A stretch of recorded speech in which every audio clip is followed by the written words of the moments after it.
कि आपके यहाँ तो ऐसे ऐसे रेपिस्ट बैठे निशिकांत जी जिन्होंने पहलवान बेटियों तक को नहीं छोड़ा, और कौन से महिला आरक्षण की आप बात करो, गजब के आदमी को निकालते पार्टी से आप सब देखते।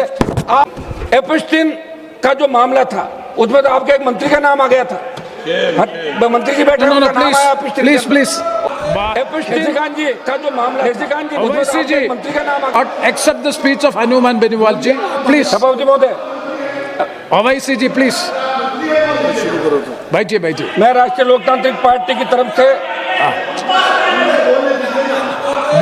निशिकांत जी ओवैसी जी प्लीज बैठिए प्लीज। यस शुरू करो। निशिकांत बाबू दोनों एक हो।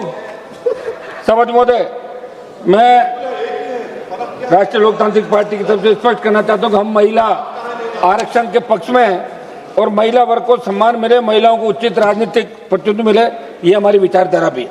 हम महिला आरक्षण के खिलाफ नहीं, लेकिन इस तरह के मनमानी वाले और दलित, आदिवासी, ओबीसी वर्ग तक कमजोर राजनीतिक प्रतिनिधित्व वाले मुस्लिम समाज को नुकसान पहुंचाने वाले परिसीमन का राष्ट्रीय लोकतांत्रिक पार्टी विरोध करती है। महोदय, इस सदन में वर्ष 2023 के अंदर जब नारी शक्ति वंदन विधेयक लाया गया, तब हमने उस वक्त भी महिला आरक्षण समर्थन किया था और सरकार से पूछा कि इस आरक्षण को कब और किस रूप में लागू किया जाएगा। तब सरकार ने जवाब दिया कि जनगणना के बाद इसे लागू करेंगे, और हम सभी विपक्षी साथियों ने जातिगत जनगणना की मांग उठाई।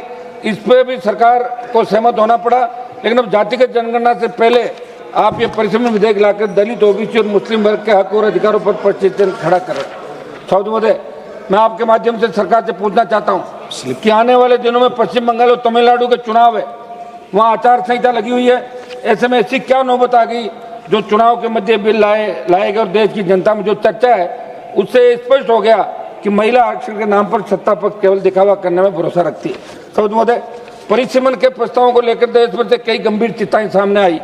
असम और जम्मू कश्मीर में जिस तरह से परिसीमन किया गया, वे दिखता कि इन विधेयकों का असली उद्देश्य विषय वस्तु छल कपट से भरी है और इनका प्रभाव बेहद व्यापक और नुकसानदेह। इन्हें उनके वर्तमान स्वरूप में पूरी तरह खारिज किया जाना चाहिए। सभापति महोदय, मैं आज इस सदन में गहरी चिंता और जनता की आवाज़ लेकर खड़ा हुआ हूँ, क्योंकि ये विषय केवल तकनीकी या प्रशासनिक नहीं, बल्कि देश के लोकतांत्रिक ढांचे, संघीय संतुलन, सामाजिक न्याय की आत्मा जुड़ा प्रश्न है। महोदय, संविधान संशोधन कोई साधारण विधायी प्रक्रिया नहीं होती। ये देश की मूल भावना, संविधान निर्माताओं के विजन और जनता के विश्वास को प्रभावित करती है।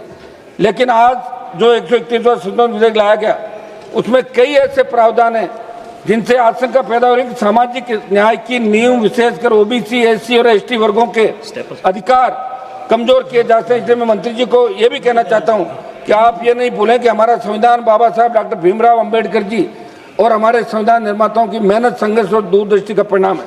सभापति महोदय, आपके माध्यम से सरकार को कहना चाहता हूँ कि लोकतंत्र केवल बहुमत का नाम नहीं, ये सहमति, संवेदनशीलता और संतुलन का नाम है। आज देश में धारणा बन रही है कि महत्वपूर्ण संवैधानिक बदलाव बिना व्यापक चर्चा, बिना जन सहमति के किए जा रहे हैं, जो बहुत बड़ी चिंता का विषय है, क्योंकि हम विश्व के सबसे बड़े लोकतांत्रिक देश के नागरिक भी हैं। मैं स्पष्ट कहना चाहता हूँ, लोकतंत्र नंबर गेम नहीं। सभापति महोदय, लोकतंत्र विश्वास का नाम, और एनडीए की सरकार के पिछले कुछ वर्षों के कार्यकाल के अंदर देखें तो सरकार उसी विश्वास को तोड़ने का काम करी जिस विश्वास से देश की जनता ने उन्हें बहुमत। भारत में बड़ा हिस्सा ओबीसी वर्ग का। सभापति महोदय, ओबीसी का आरक्षण भी है। अगर जातिगत जनगणना के बाद सरकार कुछ करती तो सरकार का संदेश सकारात्मक जाता। आप देखो, सरकार कह रही 2011 की जनगणना के आंकड़ों के हिसाब से हम करेंगे। 5 वर्ष से अधिक का समय हो गया, अब तक नई जनगणना नहीं हुई। कुछ समय पहले ही प्रारंभ हुई। आप ये तो 2011 की जनगणना के आधार पर कर रहे हो, मगर देश में कई योजनाएं, विशेषकर गरीबी जुड़ी योजनाओं, जनगणना के आंकड़ों के हिसाब चलती है। और 2011 के बाद जनसंख्या बढ़ी, मगर आपने गरीबों के लिए लाभों की सीमित योजनाओं का लाभ देने में क्यों नहीं सोचा कि जनगणना का इंतजार किए बिना जनता को उन योजनाओं का लाभ प्रदान करें जिसकी वास्तव में उन्हें जरूरत है।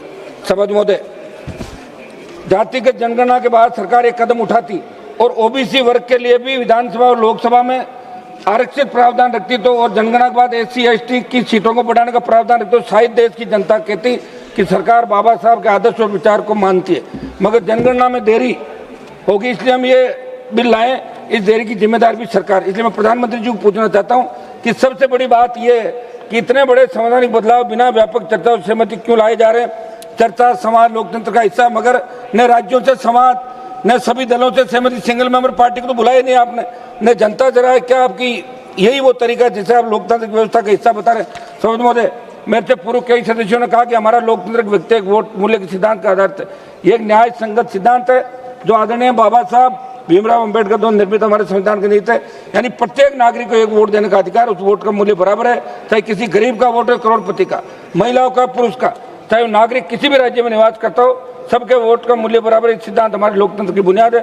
माननीय काशीराम जी ने भी कहा था कि जिसकी जितनी संख्या भारी उसकी उतनी हिस्सेदारी का नारा दिया था, यानी राजनीतिक प्रतिनिधित्व जनसंख्या के आधार पर होना चाहिए। सभापति महोदय, 2011 की जनगणना के अनुसार, मैं राजस्थान की बात करूं जहां से मैं आता हूं, जनसंख्या 6.85 करोड़ थी। राजस्थान में 6.85 करोड़ को 14.20 लाख की जनसंख्या प्रति लोकसभा विभाजित करने पर 48 लोकसभा निर्वाचन क्षेत्र बनता है, परिसीमन होता है। लेकिन आप जो कर रहे हैं, एक मिनट साहब, आप जो कर रहे हैं इससे 10 लोकसभा की सीटों का नुकसान होगा। इसलिए आप जवाब दें कि इस विषय में राजस्थान की जनता सरकार की मंशा को जान सके। सभापति महोदय, मेरा कुछ सुझाव है। क्या इन विधेयकों को लाने से पहले पर्याप्त पब्लिक कंसल्टेशन लिया गया? बिल को जल्दबाजी में लाया गया जिससे सांसदों को अध्ययन का समय नहीं मिला। एक दिन पहले बिल मिला था, आपने ऐसा क्यों किया? देश की जनता के मन में प्रश्न है कि क्या बिल संविधान के मूल अधिकारों का उल्लंघन करता है? कई राज्यों की बड़ी शंका है कि सरकार का कदम क्या संघीय ढांचे को कमजोर करता है?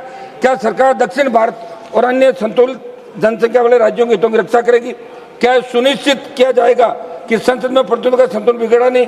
परिचय आयोग में जुडिशियल रिव्यू की सीमा क्या होगी? आयोग के निर्णय में संसद की क्या? एक मिनट सभापति महोदय, मेरा ये आग्रह है कि इसको जो अभी महिला के बारे में आज जो बात कही गई सारी, प्रधानमंत्री भी चिंतित थे, विपक्ष के लोग चिंतित थे, लेकिन 14 से 26 आ गया, मना कौन कर रहा था? और 23 के अंदर बात ही 24 में ले आते। मेरा आग्रह था कि आपके यहाँ तो ऐसे ऐसे रेपिस्ट बैठे निशिकांत जी, जिन्होंने पहलवान बेटियों तक को नहीं छोड़ा, और कौन से महिला आरक्षण की आप बात करो? गजब के आदमी तो निकालते पार्टी से आप, तब देखते। आज एक मिनट लास्ट सभापति जी, एपस्टीन का जो मामला था उसमें तो आपके एक मंत्री का नाम आ गया था। मंत्री जी बैठे प्लीज, और ये बैठे हैं, बताओ आराम से। भास्कर बागरे जी, जरा सा भी वो नहीं है कि भाई किस तरह नाम इनका आया। धन्यवाद। दुर्भाग्य है, पूरा देश देख रहा है। भास्कर बागरे जी, इन तीनों